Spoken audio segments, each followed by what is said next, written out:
हिमाचल प्रदेश में चल रहा सियासी बवाल थमने का नाम नहीं ले रहा है। बीते कल ही कांग्रेस ने संयुक्त पत्रकार वार्ता कर एकजुटता का संदेश देते हुए हिमाचल प्रदेश में कांग्रेस सरकार के 5 साल का कार्यकाल पूरा करने का दावा किया था, लेकिन आज सुबह ही विक्रमादित्य सिंह के दिल्ली रवाना होने से सियासी गलियारों में सरकार पर फिर से संकट मंडराने की चर्चा शुरू हो गई है।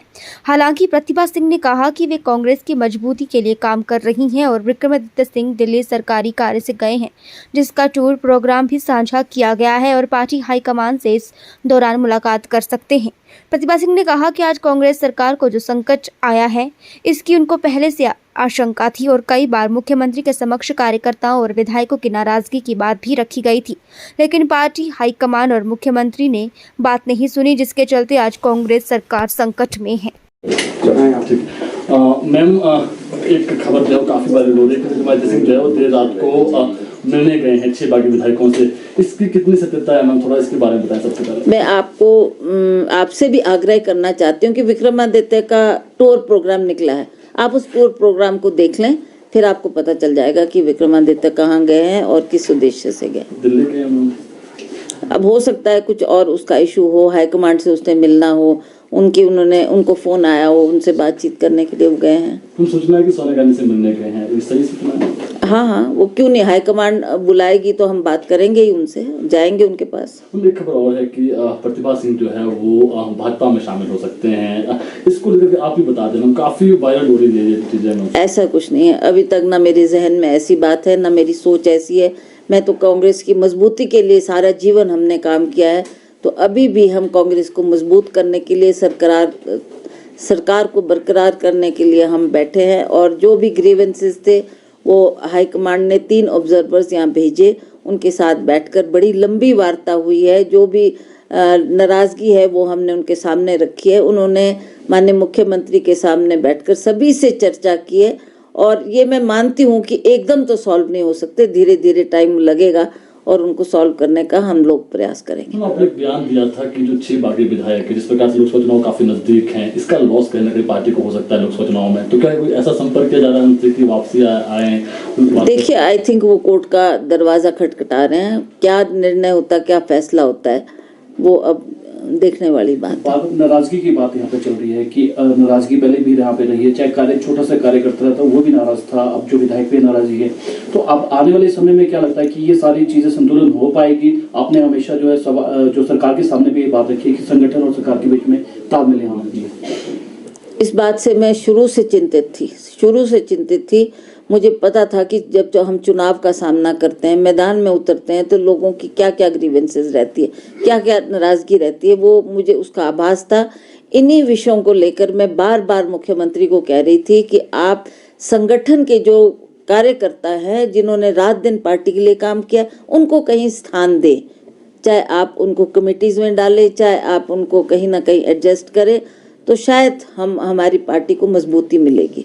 पर्यवेक्षक के सामने भी आपने ये सब चीजें उठाई होंगी। हाँ, उनसे भी कि भविष्य में इस तरह की गलती नहीं होगी, अब कहीं ना कहीं एडजस्टमेंट होगी कार्यकर्ताओं की, जिन्होंने पार्टी को सत्ता में लाने के लिए काम किया है।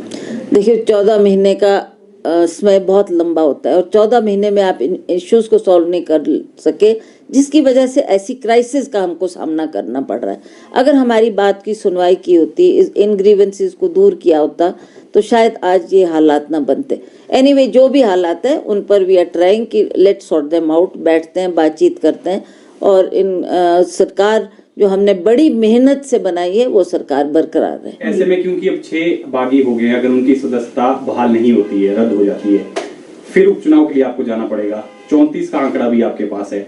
इन केस क्या अगर बीजेपी उनको टिकट देती है, वो जीत जाते हैं, आपके पास जो है वो 34 के 34 ही विधायक रहते हैं, तो ऐसे में आपको लगता नहीं कि फिर भी सरकार चलाना तब मुश्किल हो जाएगा, बराबरी का आंकड़ा पहुंचेगा? बिल्कुल डिफिकल्टीज तो है, इस पर हाईकमान से भी चर्चा हो रही है, बातचीत हो रही है। लेट अस सी क्या परिस्थिति बनती है, क्या जो ये डिस्क्वालीफाई हुए इनके ऊपर कोर्ट भी क्या संज्ञान लेती है और इन्होंने क्या मन बनाया है, जब वो सारी बातें खुल के सामने आएगी फिर हम उस पर मुख्यमंत्री का जो चेंज करने की यहाँ पर बात, इस तरह की भी चर्चा यहाँ पर हुई कि नहीं, पर वो आलाकमान ने मना कर दिया। उन्होंने कहा कि ही विल कंटिन्यू। एक सवाल और है, अब बीते कल सीएम साहब ने कहा है कि जो स्टैट्यू की मांग कर रहे थे ज्योतिरादित्य सिंह ने कहा कि जो मेरे पिता है 6 मरतबा सीएम रहे, 1-2 गज जमीन नहीं मिल पाए, उन्होंने कहा कि इस पर हम आगे बढ़ेंगे, स्टैट्यू बनाया जाएगा। इसको किस तरह से देखते हैं? वो तो उन्होंने कई बार कह दिया है, कई बार कह दिया। ये कोई विक्रमादित्य का ही सवाल नहीं है।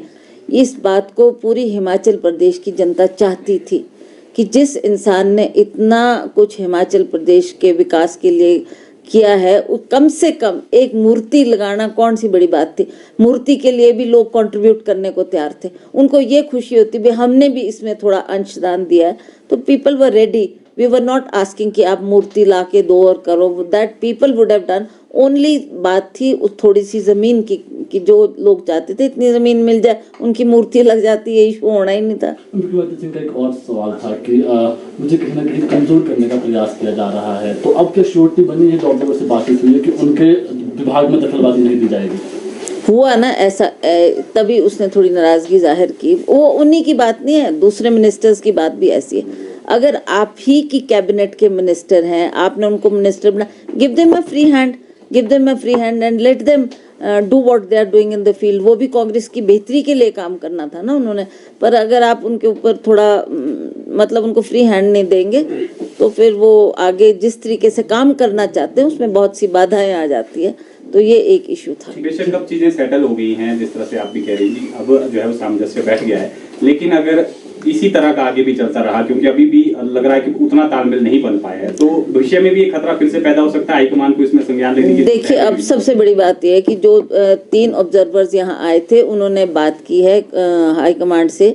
हाईकमांड हमारे को बुलाएगा, हम उनसे उनके ध्यानार्थ भी ये बात लाएंगे कि जी ये इश्यूज थे, अब आप बताएं क्या किया जाए। जो उनका हुक्म होगा उसके मुताबिक ही फिर आगे बढ़ेंगे। ठीक है।